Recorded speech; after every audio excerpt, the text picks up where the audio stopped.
Welcome to the Global Peace Film Festival Lives Online Conversation 2023 Festival Edition. Please join me, Kelly Devine, the Artistic Director, and Nina Strike, the Founder and Festival Director, in conversation with Cynthia Stone and Walt Dawson.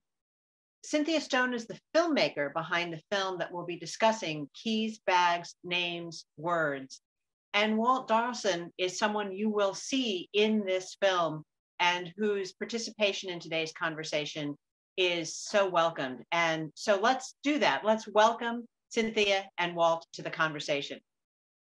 Hello. So good to be here. Hi. Good to be here. Great to have you both here. And this is an amazing film about not just about Alzheimer's disease, but about all the amazing things that people can do to help those with Alzheimer's. It's a really positive look at a difficult subject. So I really applaud you for this film. So let's start. Cynthia, if you can tell us a little bit about the film, and Walt, if you can then talk about your involvement and your part of the story. Sure. Thank you for that introduction. We're really happy to be here and really so thrilled for people to see the film. It's a film that's a very intimate portrait of families who are caring for those who have Alzheimer's or other forms of dementia. But it's also a real look at what we can do to prevent our own, to protect our own brain health. And to, it's just a kind of a celebration of the connection that we can have with people, with our loved ones, even after they may have lost their memory or are suffering from dementia. So, and it's also profiles people like Walt, not only his family as he was growing up with us as a young boy, he'll tell you about, but also Walt is now Global Fellow, an Atlantic Fellow for the Global Brain Health Institute. And these are a group of people from all over the world who have different backgrounds. Walt is in the policy area, but there are doctors and lawyers, but also people in the arts, people in policy like Walt is, who are trying to solve what is this global challenge with dementia from a lot of different angles.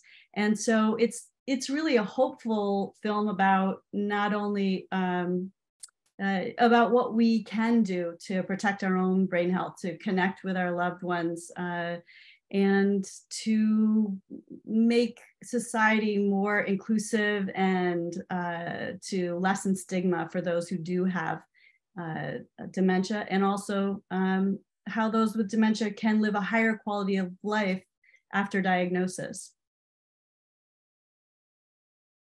And Walt? Yeah, thank you so much. Great to be with you today, and thanks, Cynthia, for kind of providing that intro. I'm Walt Dawson. I am today. I'm a kind of work at the nexus of public policy, health, and research. But I'm a lifelong advocate for people living with Alzheimer's disease and their care partners. And I was very happy to collaborate and participate in this film because it's such a great opportunity to really, I think, raise awareness and understanding of the many impacts of dementia and Alzheimer's disease on individuals, on families, on our systems and our society broadly. And I think that's just so important to really continue to raise awareness about dementia. I would just say that there's been, I think, tremendous work in the last few decades to really try to raise awareness around Alzheimer's disease and dementia, but there's still a lot of work needed, right? And particularly around the stigma. And this is true globally. This is true in the United States, but it's true in many other countries around the world. And and that kind of stigma that exists and the need for understanding may look different by country, by community, by region, but it is absolutely essential, both in terms of, I guess, at an individual level, being able to improve the day-to-day experience and well-being of a person living with dementia, to at a societal level, being able to help ensure that dementia gets onto the public policy agenda, for example, at a national level or at an international level.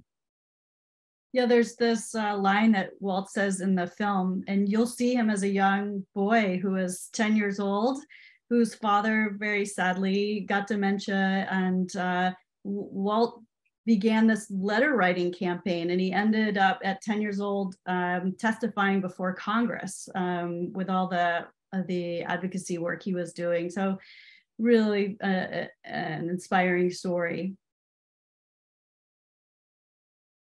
Been a lifelong commitment.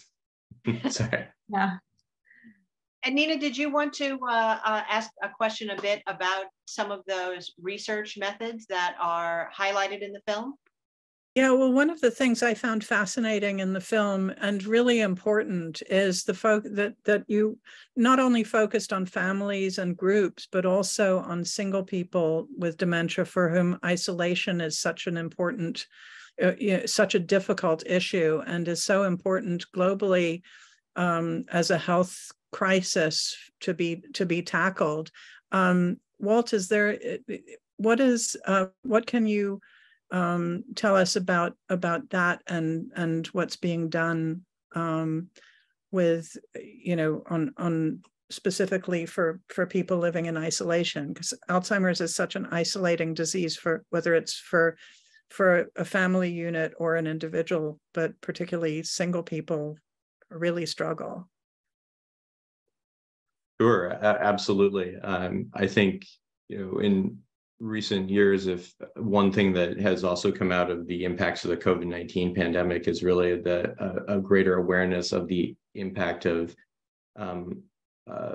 social isolation and loneliness that impacted so many people, but had significant impact on people living with dementias and care partners.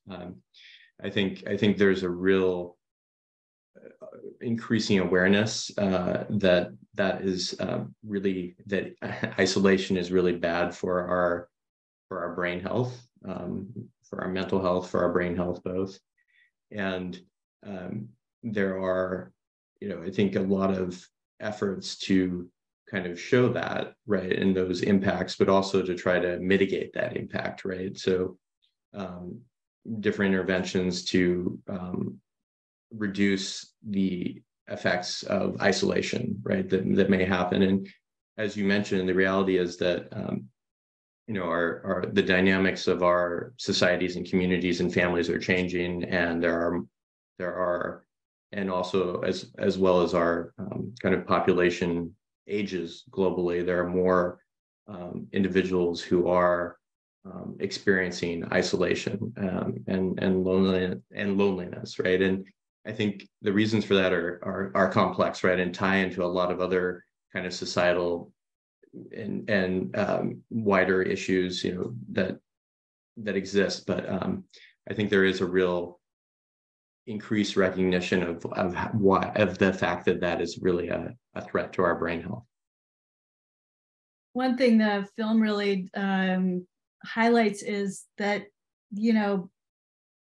we're so used to talking about heart health and protecting our heart health, but now they're finding out that what's good for the heart is good for the brain.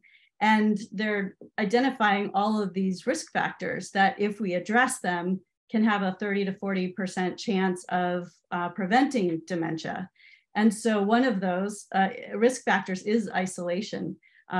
So, they're trying to address this from a lot of different areas. We profile a theater group that the whole group is made up of people who have dementia or caring for somebody with dementia, and they perform for audiences, but the actual rehearsals are a way to connect with people and kind of process the trauma. And so there's so many different ways. Another person works with clowning, there are lots of ways to stay active and to try to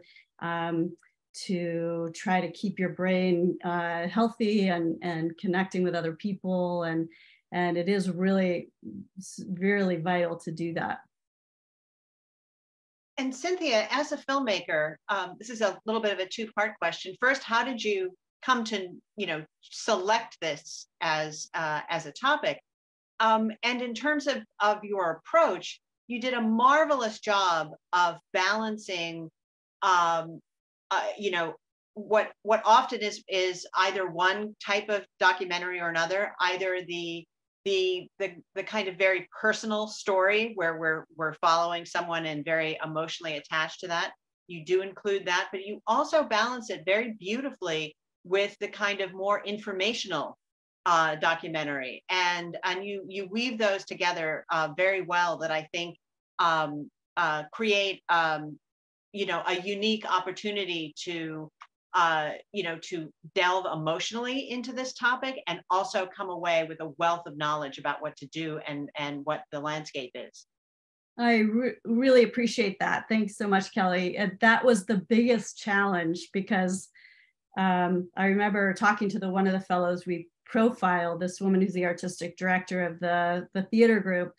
And I said, Karen, how do you tell the story? It's such a huge topic, and it doesn't seem right to be so narrow, and it's just hard to get your arms around such an emotional and something, where people want a lot of information. So she said, well, just look at it as a tapestry. And so that's what we tried to do. And I have to credit an incredible editor, Linda Peckham, who, when I brought all this footage back and we started talking about it, and she's just a beautiful storyteller and such a great collaborator. So we're, really enjoyed working together on that. But I do hope people are touched by it. I thought it was really important that people connect with Walt and his mom and his dad and story, and all the other people in the film, to really feel what it's like. And I think a lot of people can identify with it, because everyone I met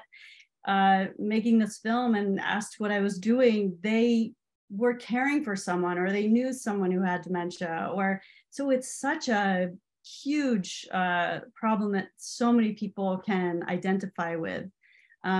But then when I had an opportunity to talk to the global fellows at UCSF and at Trinity College Dublin, some of whom are profiled in the film, about what they would want to be the stories to be.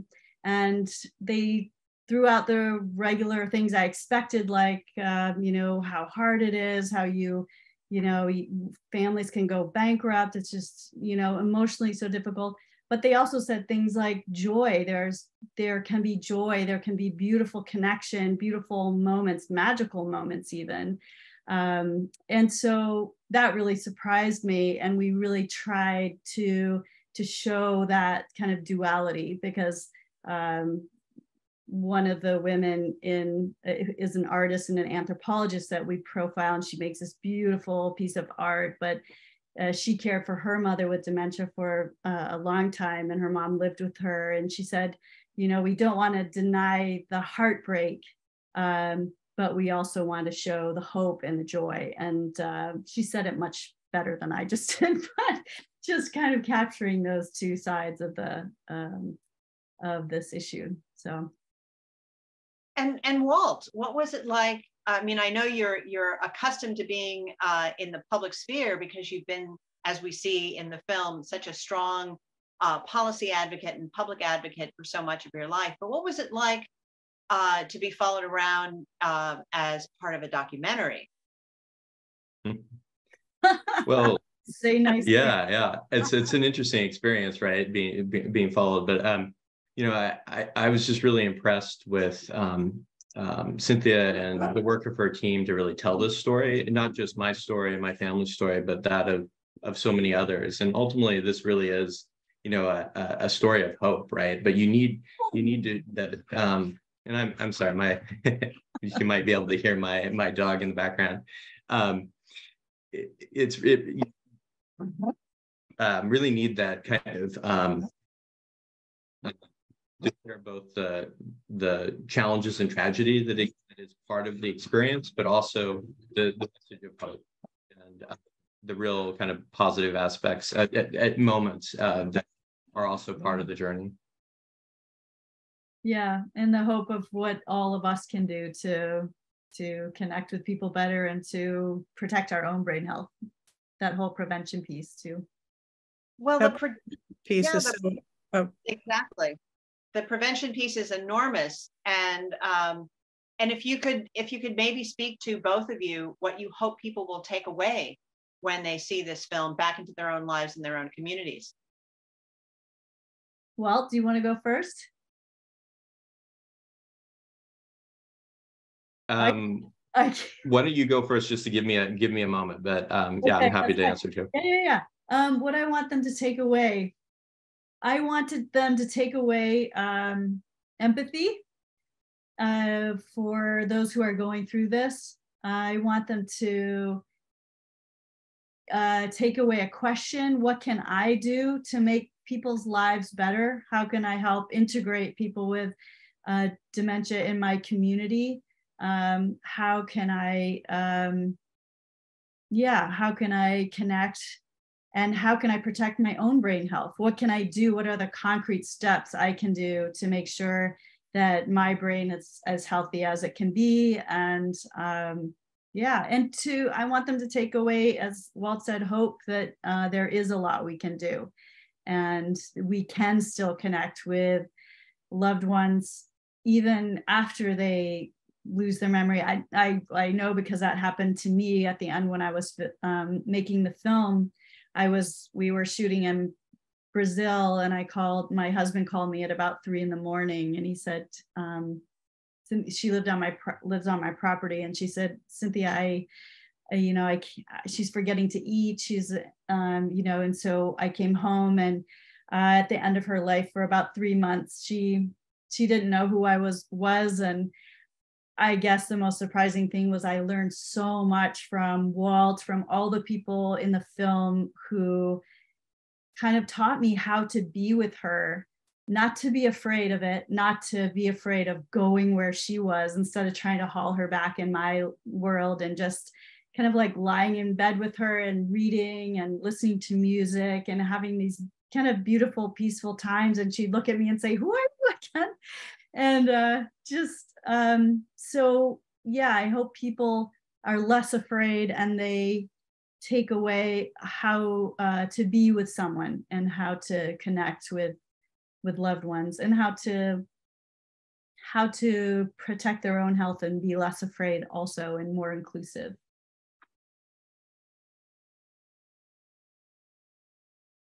And Walt? Yeah, sure. So I think a few things that I hope folks take away. One is maybe a better understanding of some of the impacts of dementia, right, on individuals, on families, and more broadly.